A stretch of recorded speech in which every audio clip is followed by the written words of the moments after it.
तो आइए स्टार्ट करते हैं बिना किसी देरी के। क्वेश्चन नंबर 1 देखिए, सबसे पहले मेंशन कर रखा है बेरिलियम के लिए चौथे इलेक्ट्रॉन की क्वांटम संख्याएं है। मतलब आपको एक तत्व दिया है, तत्व कौन सा है? बेरिलियम है। और बेरिलियम जो तत्व है इसका परमाणु क्रमांक कितना होता है? 4 होता है। तो सबसे पहले तो इसका इलेक्ट्रॉनिक विन्यास उसको मेंशन कीजिए। तो यहां पर मैं मेंशन कर देता हूं बेरिलियम। बेरिलियम का परमाणु क्रमांक होता है 4 और इसका इलेक्ट्रॉनिक विन्यास क्या होगा? 1s2 2s2। तो यहां पर कौन सी इलेक्ट्रॉन के लिए क्वांटम संख्या निर्धारित करनी है आपको?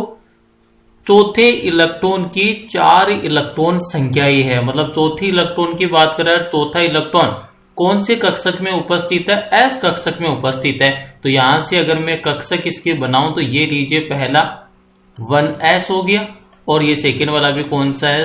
2s। और आपको अच्छे से पता है कि जो s उपकोष है उसमें कक्षक का नंबर कितना होता है? एक ही कक्षक का नंबर होता है। और एक कक्षक में अधिकतम कितने इलेक्ट्रॉन उपस्थित हो सकते हैं? 2। तो यहां पर देखिए 1s में 2 इलेक्ट्रॉन मेंशन कर दिए और जो 2s2 है यहां पर ये तीसरा इलेक्ट्रॉन और ये रहा आपके पास चौथा इलेक्ट्रॉन। अब यहां पर आपको चौथी इलेक्ट्रॉन से डील करना है। चौथा इलेक्ट्रॉन किस में उपस्थित है? 2s में उपस्थित है। तो इसके आधार पर आप ये बता सकते हो कि यहां पर n की वैल्यू तो क्या हो जाएगी? 2, क्योंकि जो भी न्यूमेरिकल वैल्यू होती है वही एक्चुअल में किसकी वैल्यू होती है? मुख्य क्वांटम संख्या के लिए। तो यहां पर चौथे इलेक्ट्रॉन के लिए n की वैल्यू कितनी आ गई? 2। कौन सा है आपके पास उपकोष है? s। और s उपकोष के लिए l की वैल्यू कितनी होती है दोस्तों? 0 होती है। मैंने बताया था प्रीवियस लेक्चर के अंदर कि जो s उपकोष है इसके लिए l की वैल्यू 0 है, p के लिए 1 है, d के लिए 2 है और f के लिए कितनी है? 3 है। अगर अभी तक आपने इसका जो प्रीवियस वीडियो सीन नहीं किया तो पहले क्वांटम संख्या का वीडियो सीन कीजिए और उसके बाद में ये क्वेश्चंस आपके इजीली सोल्व हो जाएंगे। n की वैल्यू 2 आ गई है, l की वैल्यू 0 आ गई है और m की अगर आप वैल्यू की बात करोगे, m की वैल्यू, तो आपको ये बताया कि जो m की वैल्यू है वो एक्चुअल में कहां से लेकर कहां तक होती है? परास क्या होती है? -l से +l और इंक्लूडिंग 0। तो जब l की वैल्यू 0 तो m की वैल्यू भी कितनी आ जाएगी? 0 आ जाएगी। फिर मेंशन है आपके पास स्पिन क्वांटम नंबर, मतलब चक्रण क्वांटम संख्या, जिसको प्रदर्शित करते हो आप ऐसे। 2 ही मान संभव है इसके, या तो ये +½ हो सकती है, अदरवाइज -½ होगी। तो यहाँ पर डील कर लीजिए। n का मान कितना आएगा? 2 और l का मान 0। तो यहाँ पर देखो ये ऑप्शन नंबर ए और बी तो वैसे रॉन्ग होगी। n का मान तो कितना आ गया? 2 और l का मान कितना आएगा? 0। तो यही से सोल्व हो गया कौन सा? Option number c is the correct answer. और यहाँ पर मैच कर लीजिए, m की वैल्यू भी 0 है और s का मान या तो +½ होगा अदरवाइज -½। यहाँ पर कौन सा मेंशन करेगा? -½। तो option number c is the correct answer. Next question देखिए। नेक्स्ट वाले क्वेश्चन में क्या पूछा है? क्वांटम संख्या इलेक्ट्रॉन की स्थिति तथा ऊर्जा को बताती है। मतलब आपको ऐसी क्वांटम संख्या कौन सी है जो इलेक्ट्रॉन की स्थिति को तथा ऊर्जा को बताती है? आपको मैंने प्रीवियस लेक्चर के अंदर ही फॉर्मूले मेंशन करवाए थे और उन फॉर्मूलों में जो इलेक्ट्रॉन की स्थिति और ऊर्जा से संबंधित कौन सी क्वांटम संख्या होती थी? n का मतलब क्या होता था? मुख्य क्वांटम संख्या। तो मुख्य क्वांटम संख्या n है, द्विगुणित क्वांटम संख्या l, चक्रण क्वांटम संख्या जिसको स्मॉल s और चुंबकीय क्वांटम संख्या को स्मॉल m से प्रदर्शित करते हो। तो इलेक्ट्रॉन की स्थिति और ऊर्जा को कौन सी क्वांटम संख्या बताती है? मुख्य क्वांटम संख्या बताती है। तो मतलब option number A is the correct answer. Next वाला क्वेश्चन देखिए। कक्षक की आकृति को किस क्वांटम संख्या द्वारा दर्शाते हैं? तो दोस्तों हमेशा ध्यान रखेंगे आप, मुख्य क्वांटम संख्या मतलब n के द्वारा तो आप आकार और ऊर्जा को प्रदर्शित करते हो और जो द्विगुणित क्वांटम संख्या है इसके द्वारा उपकोष की आकृति को प्रदर्शित करते हो और जो आपके पास चुंबकीय क्वांटम संख्या है इसके द्वारा आप कक्षक का अभिविन्यास का निर्धारण करते हो और जो चक्रण क्वांटम संख्या इसके द्वारा इलेक्ट्रॉन के चक्रण को निर्धारित करते हो। तो यहां पर आपको डील किससे करना है? कक्षक की आकृति।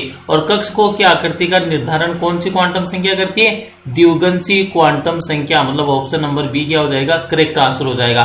और आपको याद हो तो जो इसका प्रीवियस लेक्चर था उसमें अपन ने डील किया था, अगर ये आपके पास उपकोष है एस, पी, डी और एफ, तो एस उपकोष के लिए एल की वैल्यू कितनी होती थी? 0 P के लिए 1, D के लिए 2 और F के लिए 3। ये किसकी वैल्यू है? L की वैल्यू। और इसी से आपको किसका पता चल जाता था?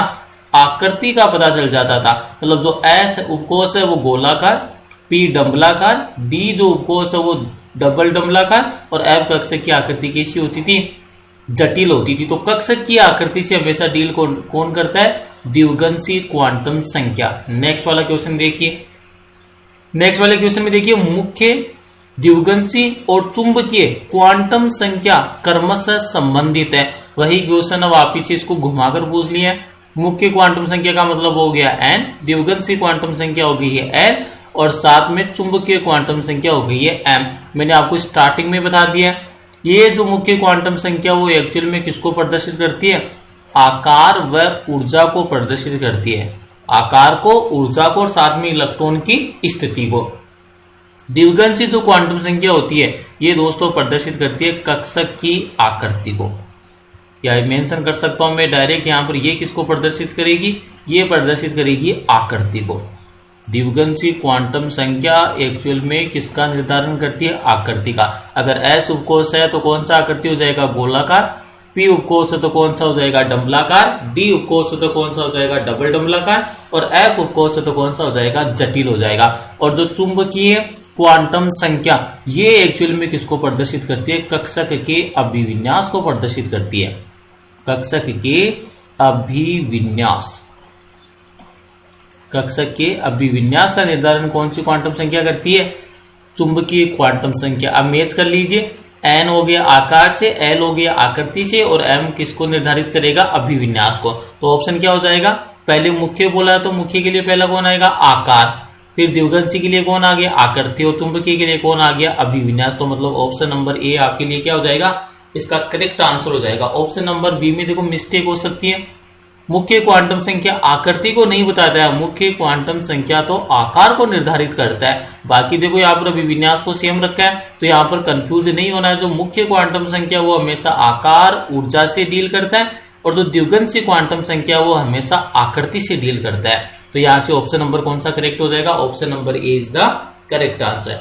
नेक्स्ट वाला क्वेश्चन देखिए, रूबिडियम के संयोजी इलेक्ट्रॉन के लिए 4 क्वांटम संख्या का सही सेट है। तो यहाँ पर आपको डील किसे करवा दिए है? रूबिडियम से डील करवा दिया है।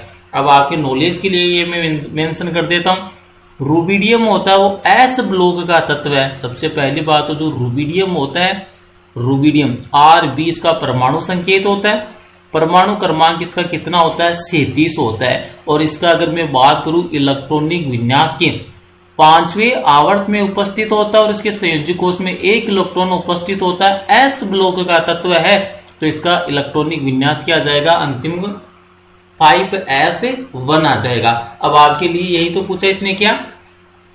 रूबिडियम परमाणु क्रमांक 37 मेंशन कर दिया कि संयोजी इलेक्ट्रॉन के लिए 4 क्वांटम संख्या का सही सेट है। तो आपको यह पता होना चाहिए कि जो रूबिडियम है एस ब्लॉक का तत्व है और एस ब्लॉक में भी कौन सा? ये क्षारीय धातु होता है। कौन सा होता है? क्षारीय धातु होता है, मतलब प्रथम वर्ग से संबंधित है। अब इसका जो संयोजी कोष कौन सा होगा? 5s1। तो यहां से आपको देखो लास्ट वाला संयोजी कोष है 5s1। तो आपको इसी इलेक्ट्रॉन के लिए जो 5 कोष में और s उपकोष में उपस्थित है उसके लिए चारों क्वांटम संख्याओं के मान बताने। देखते ही सोल्व होना चाहिए। देखिए n का मान तो कितना आ जाएगा? 5, क्योंकि यहाँ पर 5 मेंशन कर रखा है। बात करोगे L तो L किससे संबंधित होता है? उपकोष से। उपकोष कौन सा? S। और S के लिए तो L की वैल्यू कितनी होती है? फिक्स है, 0। फिर बात आती है M। तो M क्या होता है? चुंबकीय क्वांटम संख्या। इसका मान कहां से लेकर कहां तक होता है? -L से लेकर +L तक होता है। जब L ही 0 है तो M की वैल्यू भी कितनी आ जाएगी दोस्तों? 0 आ जाएगी। लास्ट कौन सा रहा आपके पास? चक्रण क्वांटम संख्या। और चक्रण क्वांटम संख्या के 2 ही मान संभव है, या तो प्लस आप होगा अदरवाइज माइनस आप होगा। तो मैच कर लीजिए अब यहां से। सबसे पहले 5 फिर 0। तो यहां पर देखिए ऑप्शन नंबर 1 में 5 और 0। फिर m की वैल्यू कितनी हो जाएगी? 0। तो ऑप्शन नंबर में देखिए m की वैल्यू 0 और s के लिए कितनी हो जाएगी? +½ तो मतलब कौन सा करेक्ट हो जाएगा?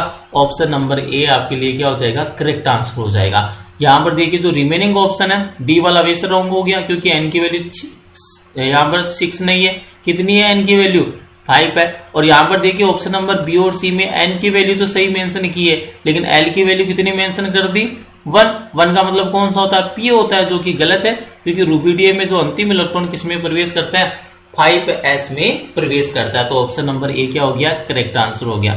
नेक्स्ट वाली प्रॉब्लम देखिए, प्रॉब्लम नंबर 6 2p कक्षकों में, तो यहां पर आपको इंडिकेशन दे दिया, इसने कौन सा बोल दिया 2p बोल दिया, और आपसे ये पूछ लिया कि इनके लिए n तथा l का मान बताइए। बिल्कुल इजी सवाल है। तो n इक्वल टू तो कितना हो गया, न्यूमेरिकल वैल्यू कितनी है 2, n का मान तो कितना हो जाएगा 2, और p है तो p के लिए जो l का मान कितना होता है 0 होता है, ये हमेशा ध्यान रखेंगे। p के लिए l का मान कितना होता है 1 होता है। एक टेबल बनाई थी मैंने जिसमें अभी मैंने मेंशन किया था, ये देखिए जो s उपकोष के लिए l का मान 0 है, p के लिए 1 है, d के लिए 2 है और f के लिए कितना होता है 3, ये फिक्स मान होता है। तो p के लिए कितनी वैल्यू आ जाएगी l की 1, तो यहां से मैच कर लीजिए n, तो n इक्वल टू 2 और l इक्वल टू 1, तो यहां से देखिए कौन सा हो जाएगा n इक्वल टू 1, ये रॉन्ग हो गया। ऑप्शन नंबर बी में वापिस से बोल रखा है n इक्वल टू 1, ये भी रॉन्ग हो गया। Option number c n equal to 2 और l इक्वल टू 1, तो मीनिंग कौन सा करेक्ट हो जाएगा, option number c is the correct answer. Next देखिए H माइनस को दोस्तों आप बोलते हो हाइड्राइड, हाइड्राइड का इलेक्ट्रॉनिक विन्यास है।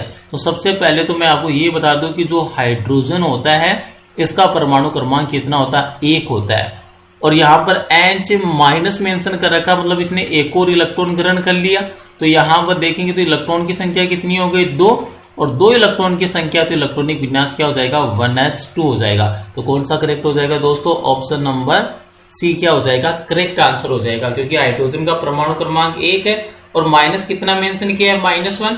परमाणु पर ऋणात्मक आवेश कब आता है, जब वो अतिरिक्त इलेक्ट्रॉन को क्या करता है ग्रहण करता है, मतलब अदर सोर्स से, अन्य स्रोत से अगर इलेक्ट्रॉन ग्रहण कर रहा है तब कौन सा आता है ऋणावेश आता है, और अगर इलेक्ट्रॉन का दान कर रहा है तब कौन सा आता है धनावेश आता है। कितना धनावेश और कितना ऋणावेश आता है, जितने इलेक्ट्रॉन का उसने आदान प्रदान किया है उतना ही धनावेश और ऋणावेश आता है। मान लीजिए किसी परमाणु में अगर 3 इलेक्ट्रॉन का त्याग किया है तो कितना धनावेश आएगा +3 आएगा, और किसी परमाणु ने अगर 2 इलेक्ट्रॉन ग्रहण किए तो कितना ऋणावेश आएगा -2 आएगा।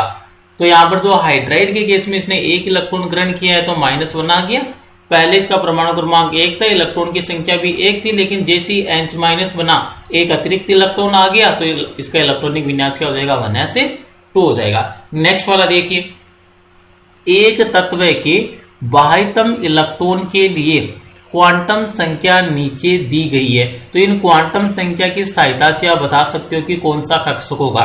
तो देखिए मैं सोल्व करता हूं, n इक्वल टू 2, तो मतलब यहाँ पर n इक्वल टू क्या है 2, मीनिंग यहाँ पर कोस कौन सा हो गया दूसरा। l इक्वल टू 0, और l वो 0 कौन से उपकोष के लिए होता है s उपकोष के लिए होता है। m इक्वल टू 0, और आपको इजीली पता है कि जब भी s आएगा तो उसके लिए तो m की वैल्यू हमेशा ही क्या होगी 0, क्योंकि जो m की वैल्यू है वो -l से लेकर +l तक होती है, और उसमें क्या शामिल होता है 0 भी शामिल होता है। और लास्ट में देखिए s इक्वल टू प्लस से हाफ मेंशन कर रखा, मतलब एक ही इलेक्ट्रॉन उपस्थित है s के अंदर, तो यहाँ पर क्या हो जाएगा 2s1 हो जाएगा। तो यहाँ से ये वाला किसके लिए हो जाएगा, तो ये देखिए 2s1 है, तो अब इसके पहले क्या आएगा 1s2 और 2s1 कितना हो गया टोटल 2 और 1 3, मतलब 3 पर कौन आता है लिथियम आता है दोस्तों। तो कौन सा आंसर हो जाएगा, आंसर नंबर ए करेक्ट हो जाएगा। अब यहाँ पर कई स्टूडेंट ये सोच रहे हैं कि इसका आंसर ये बेरिलियम क्यों नहीं हुआ, क्योंकि बेरिलियम का परमाणु क्रमांक कितना होता है 4। तो देखो इसको भी एक्सप्लेन कर देता हूं मैं। इलेक्ट्रॉनिक विन्यास क्या होता है इसका 1s2 होता है, 2s2 होता है। देखो इसके लिए भी n की वैल्यू कितनी आएगी 2 आएगी, l की वैल्यू कितनी आएगी 0 आएगी, m की वैल्यू भी कितनी आएगी 0। और लेकिन ये जो चक्रण क्वांटम संख्या है, अगर आप बात करोगे 2s2 के लिए, तो देखना यहां से 2s2, तो ये पहला इलेक्ट्रॉन आ गया, ये सेकंड वाला, तो ये देखो कौन सी डायरेक्शन में क्लॉकवाइज है, मतलब प्रथम इलेक्ट्रॉन के लिए कितनी वैल्यू आएगी +1, और जो सेकंड वाला इलेक्ट्रॉन इसके लिए कितनी आएगी -1। बाह्यतम इलेक्ट्रॉन के लिए पूछा था, तो सबसे बाह्यतम इलेक्ट्रॉन कौन सा है, ये वाला है। तो मतलब यहाँ पर जो चक्रण क्वांटम संख्या का मान कितना होता है -1, लेकिन यहाँ पर कितना मेंशन किया है +1, मतलब इस वाले 2s में इलेक्ट्रॉन की संख्या कितनी आएगी 1, और इलेक्ट्रॉन की संख्या 1 किसमें आती है लिथियम में आती है, क्योंकि लिथियम का परमाणु क्रमांक 3 होता है। इलेक्ट्रॉनिक विन्यास क्या है 1s2, 2s1। अब एक ही इलेक्ट्रॉन है तो कौन सी डायरेक्शन आएगी, क्लॉकवाइज, मतलब s का मान प्लस हाफ आ जाएगा। तो ऑप्शन नंबर ए इसका क्या करेक्ट आंसर है। बेरिलियम इसका करेक्ट आंसर है नहीं है। नेक्स्ट वाला देखिए, एक परमाणु की मुख्य क्वांटम संख्या। अब देखो मुख्य क्वांटम संख्या आकार को बताती है, ऊर्जा को बताती है और इलेक्ट्रॉन की स्थिति को। तो यहां पर क्या हो जाएगा, इसका ऑप्शन देख लीजिए, कक्षक का आकार। तो कौन सा हो जाएगा, ऑप्शन नंबर ए क्या हो गया, करेक्ट आंसर हो गया। नेक्स्ट देखिए, एक तत्व का इलेक्ट्रॉनिक विन्यास, ये आपको इलेक्ट्रॉनिक विन्यास मेंशन कर दिया, इसमें संयोजी इलेक्ट्रॉन है। तो आपको इलेक्ट्रॉनिक विन्यास देखते ही समझ में आ जाना चाहिए कौन से ब्लॉक का तत्व है। तो जहां पर भी जिस भी तत्व में अंतिम इलेक्ट्रॉन जिस उपकोष में प्रवेश करता है वह उसी ब्लॉक का तत्व कहलाता है। तो यहां पर अंतिम इलेक्ट्रॉन की बात करेंगे, अंतिम इलेक्ट्रॉन कौन से उपकोष में, कौन से उपकोष के अंदर एंटर कर रहा है, 3p। तो मतलब एक बात तो कंफर्म हो गई, ये कौन से ब्लॉक का तत्व होगा, p ब्लॉक का तत्व है। कौन से ब्लॉक का तत्व है दोस्तों, p ब्लॉक का। दूसरी बात, इसका परमाणु क्रमांक देख लीजिए कितना हो जाएगा, 2, 2, 4, 6, 10, 2, 12, 2, 14। तो मतलब इसका परमाणु क्रमांक, मतलब जेड की वैल्यू कितनी हो गई है, 14 हो गई है। और 14 हो गई है तो आपको ये भी पता चल गया कि ये तत्व कौन सा, सिलिकॉन है। तत्व कौन सा है, सिलिकॉन। आपको यहाँ पर किससे डील करना है, संयोजी इलेक्ट्रॉन से। संयोजी इलेक्ट्रॉन का मतलब क्या है, बाह्यतम कोष में उपस्थित इलेक्ट्रॉन की संख्या। और अगर यहाँ पर आप डील करोगे इस वाले इलेक्ट्रॉनिक विन्यास में, तो बाह्यतम जो कोष कौन सा इसके लिए, 3 वाला है। 3 वाले में 3s भी और 3p भी है। और 3s और 3p में देख लीजिए कितने इलेक्ट्रॉन है, s में 2 इलेक्ट्रॉन और p में 2 इलेक्ट्रॉन। 2 + 2 कितना हो गया, 4। तो मतलब संयोजी इलेक्ट्रॉन की संख्या कितनी है दोस्तों, 4 है। इसका मतलब कौन सा आंसर करेक्ट होगा, ऑप्शन नंबर डी क्या होगा इसके लिए करेक्ट आंसर होगा। नेक्स्ट देखिए, चुंबकीय क्वांटम संख्या बताती है। चुंबकीय क्वांटम संख्या का मतलब क्या हो गया, m। और मैंने आपको स्टार्टिंग में मेंशन कर दिया था कि जो चुंबकीय क्वांटम संख्या m है वो क्या बताती है, अभिविन्यास। और किसका अभिविन्यास बताती है, कक्षकों का। तो यहां पर देखिए कौन सा हो जाएगा, चुंबकीय क्वांटम संख्या के लिए कक्षकों की आकृति, ये तो गलत हो गया। आकार को बताती है आपके मुख्य क्वांटम संख्या, आकृति को बताती है द्विगंशी क्वांटम संख्या।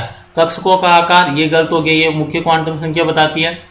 कक्षकों की दिशा, कक्षकों की दिशा बोल दीजिए या कक्षकों का अभिविन्यास, एक ही बात है। तो ऑप्शन नंबर कौन सा करेक्ट हो जाएगा, ऑप्शन नंबर सी क्या हो जाएगा, करेक्ट आंसर है। चुंबकीय क्वांटम संख्या कक्षकों की दिशा अन्यथा कक्षकों के अभिविन्यास का निर्धारण करती है। नेक्स्ट क्वेश्चन देखिए दोस्तों, असत्य सुमेलित है। अब इस प्रकार के क्वेश्चन को सोल्व करने के लिए आपको मैं डायरेक्ट हिंट बताता हूं, यहां से ऑप्शन को देखते ही आपके पास क्या आ जाएगा, उसका आंसर आ जाएगा। तो असत्य सुमेलित करना आपको तो हमेशा मैंने आपको सिखाया प्रीवियस वीडियो के अंदर भी, क्या कि कभी भी n और l का मान है वो एक समान नहीं हो सकता।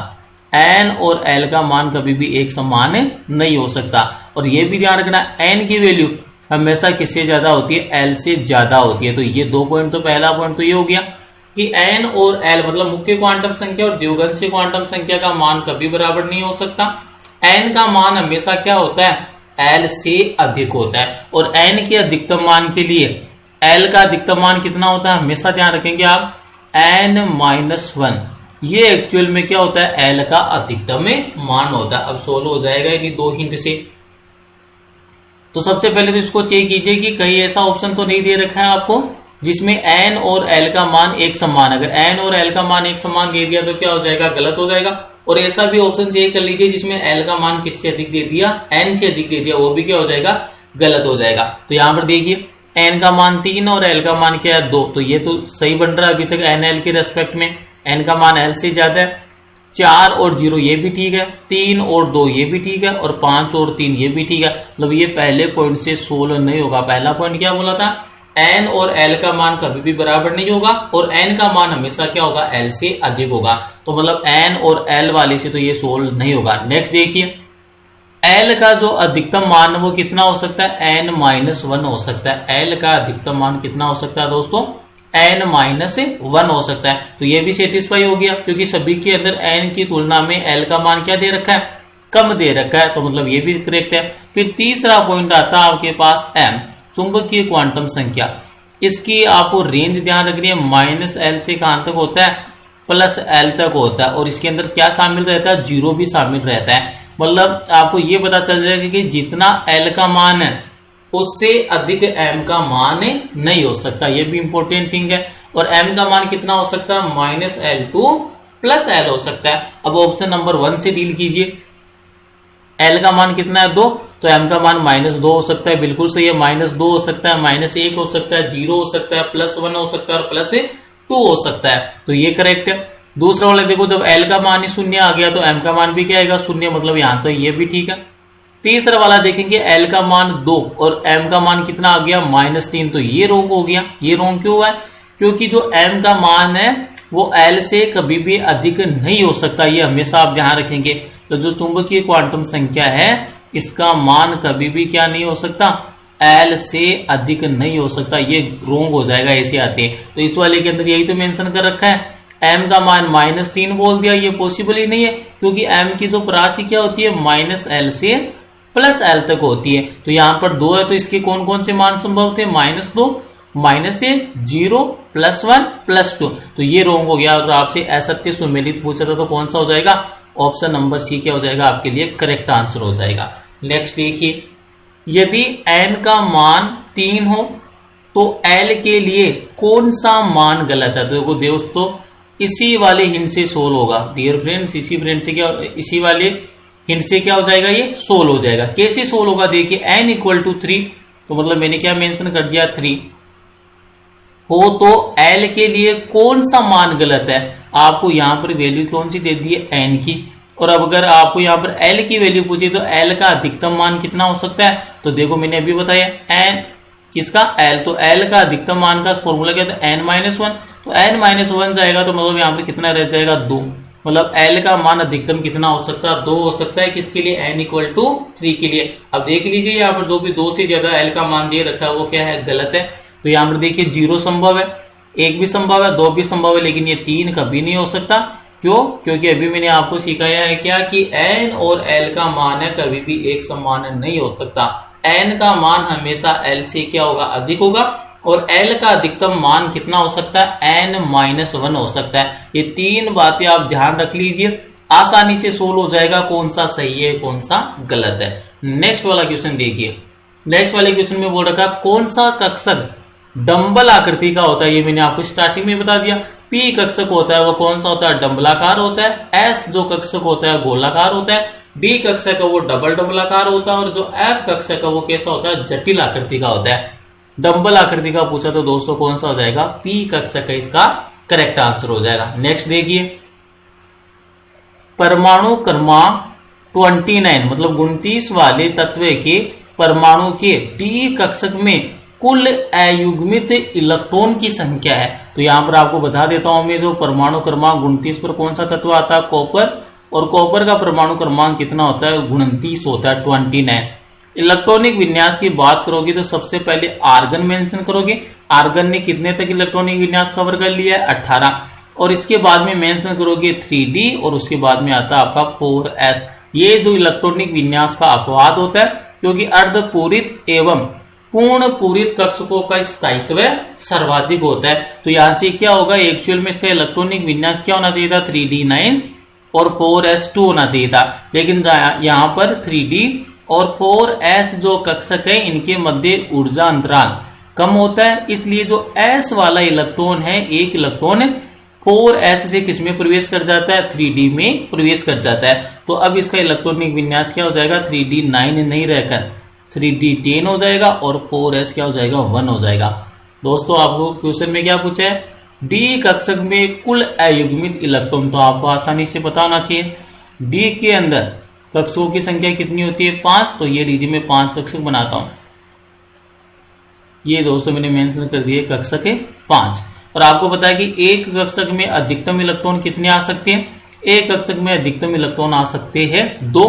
और कब तक इलेक्ट्रॉन का युग्मन नहीं होता है, जब तक समभ्रंश कक्षकों में एक एक अयुग्मित इलेक्ट्रॉन नहीं भर दिया जाए। समभ्रंश कक्षक किसको कहते हैं, ऐसे कक्षक जिनकी ऊर्जा क्या होती है, एक समान। यहाँ पर जो D कक्षक है, D के जो 5 कक्षक है इनकी ऊर्जा एक समान है, तो मतलब ये कौन सी कक्षक है, समभ्रंश कक्षक है। तो 5 इलेक्ट्रॉन पहला ये दूसरा, ये तीसरा इलेक्ट्रॉन, ये चौथा इलेक्ट्रॉन, ये पांचवा इलेक्ट्रॉन। अब मैंने समवर्ष कक्ष को में एक एक इलेक्ट्रॉन फिल कर दिया, तो अब क्या होगा, युग्मन होगा। तो यहां पर देखिए छठा इलेक्ट्रॉन मेंशन कर रहा हूं मैं। ये लीजिए आपके सामने इलेक्ट्रॉन का नंबर 6, तो ये इलेक्ट्रॉन नंबर 6, ये 7, ये 8, ये 9 और ये 10। यहाँ पर 3D में कितना मेंशन कर रखा है, 3D 10। और यहाँ पर आपने 3D में कितने इलेक्ट्रॉन फिल कर दिए, 10 इलेक्ट्रॉन आपने क्या कर दिए, यहाँ पर फिल कर दिए। अब यहाँ पर आपसे किससे डील करवाया था, अयुग्मित इलेक्ट्रॉन। तो यहाँ पर अयुग्मित इलेक्ट्रॉन क्या है, अनुपस्थित है, क्योंकि सभी के सभी इलेक्ट्रॉन कौन सी अवस्था में, युग्मित अवस्था में। तो यहाँ पर n की वैल्यू मतलब अयुग्मित इलेक्ट्रॉन कितना आ गया, 0 आ गया। तो ऑप्शन कौन सा करेक्ट हो जाएगा, option number c is the correct answer. Next देखिए, 2p कक्षक की आकृति। अब इसको बस थोड़ा सा लैंग्वेज में घुमा दिया, बस p नहीं बोलकर आगे क्या लगा दिया, 2 लगा दिया। तो क्या इसका कोई प्रभाव नहीं पड़ेगा, आपको तो बस ये पता होना चाहिए, s गोलाकार होता है, p डमलाकार होता है, d डबल डमलाकार होता है और f क्या होता है, जटिल होता है। कौन सा है, p है, तो p कौन सा हो जाएगा, डमलाकार हो जाएगा। मतलब ऑप्शन नंबर सी क्या हो जाएगा, करेक्ट आंसर हो जाएगा। नेक्स्ट देखिए, जब मुख्य क्वांटम संख्या का मान, मुख्य क्वांटम संख्या का मतलब क्या हो गया, n का मान तो कितना दे दिया, 2। तो यहाँ पर मैं मेंशन कर देता हूँ, n की वैल्यू आपको कितना मेंशन किया, 2। ये वाला जो n मैंने मेंशन किया था, ये था अयुग्मित इलेक्ट्रॉन के लिए। और यहाँ पर जो मैं n की वैल्यू प्रदर्शित कर रहा हूँ, ये किसके लिए, मुख्य क्वांटम संख्या के लिए। तो इसमें कंफ्यूज नहीं होना है, ये वाला n का रेस्पेक्ट यहाँ पर अलग था और यहाँ पर जो मेंशन कर रहा हूँ वो वाला n अलग है। तो जब मुख्य क्वांटम संख्या का मान 2 है, तो एक इलेक्ट्रॉन के लिए चुंबकीय क्वांटम संख्या के कितने मान होंगे। तो आपको देखो यहाँ पर मुख्य क्वांटम संख्या का मान कितना मेंशन किया, 2। और मैंने अभी पहली वाली स्लाइड में बताया था कि L का अधिकतम मान कितना हो सकता है, n-1 के इक्वल हो सकता है। तो यहाँ पर n का मान 2 है, तो 2 - 1 इक्वल टू कितना हो गया, 1 हो गया। और यहाँ से आपको किसका मान पूछा है, चुंबकीय क्वांटम संख्या मतलब m का मान पूछा है। और आपको ये पता है कि m का मान कहां तक होता है, -l से लेकर +l तक होता है। और l की वैल्यू आपके पास अधिकतम कितनी आ गई है, 1। तो मतलब यहाँ पर देखो कितनी वैल्यू संभव है, -1 हो सकता है, 0 हो सकता है और +1। तो m के कितने मान संभव है, 3 मान संभव है। तो यहाँ पर कौन सा आंसर हो जाएगा, ऑप्शन नंबर ए क्या हो जाएगा, करेक्ट आंसर हो जाएगा। अगर वीडियो में कुछ सीखने को मिला है तो वीडियो को लाइक कीजिए, कमेंट कीजिए, चैनल को सब्सक्राइब और शेयर कीजिए। Thank you.